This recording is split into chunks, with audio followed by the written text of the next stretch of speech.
13월의 보너스로 불리는 연말정산 시즌이 돌아왔습니다. 앞서 보셨듯이 연말정산, 올해부터 달라지는 절차와 내용들이 있는데요. 그 내용과 절세 노하우, 보도국 이보경 기자와 함께 알아보겠습니다. 안녕하세요. 안녕하세요. 네, 우선 올해부터 이 연말정산 절차가 더 쉬워진다면서요? 네, 그렇습니다.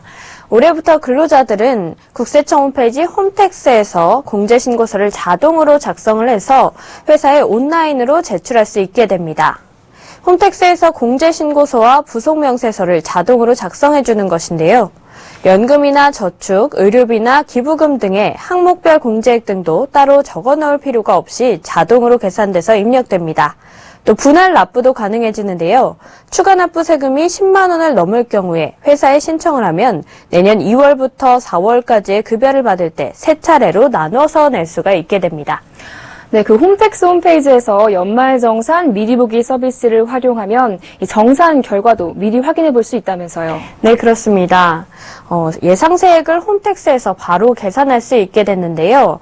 절세 계획을 미리 세우고 본인에게 유리한 항목을 집중적으로 찾아내야 하겠죠. 국세청은 홈택스 홈페이지에서 연말정산 미리 보기 서비스를 이달 말까지 제공을 합니다. 여기 들어가시면 올 9월까지 신용카드 사용액을 토대로 해서 미리 정산 결과를 확인할 수가 있게 됩니다. 공제 항목별 한도액과 절세 팁, 그리고 유의사항이 제공되기 때문에 개인별 절세 계획을 세우는 데 유용합니다. 특히 맞벌이 근로자의 경우에 부양가족 선택에 따른 세액을 자동으로 계산해서 세부담이 최소화되는 방법을 찾을 수 있도록 했습니다. 네, 그런데 연말정산 간소화 서비스에서 제공되는 모든 자료가 소득공제나 세액공제 대상이 아니라면서요? 네, 그렇습니다.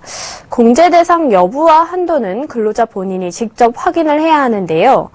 공제 요건을 위반해서 과다하게 공제를 받으면 서울의 가산세를 포함해서 세금을 추가로 내야 하니까요. 꼭 확인을 해야 합니다. 반면에 연말정산 간소화 서비스에서 수집되지 않는 자료도 있는데요. 이런 자료들은 해당 기관에 직접 증명서류를 발급받아서 공제를 받을 수가 있습니다. 보청기나 휠체어 같은 장애인 보조기, 그리고 시력 보정용 안경, 콘택트 렌즈 등의 구입 비용과 중고생 교복과 체육복, 취학 전 아동의 학원비, 기부금 등이 있으니까요. 빠뜨리지 않고 잘 챙겨야 합니다.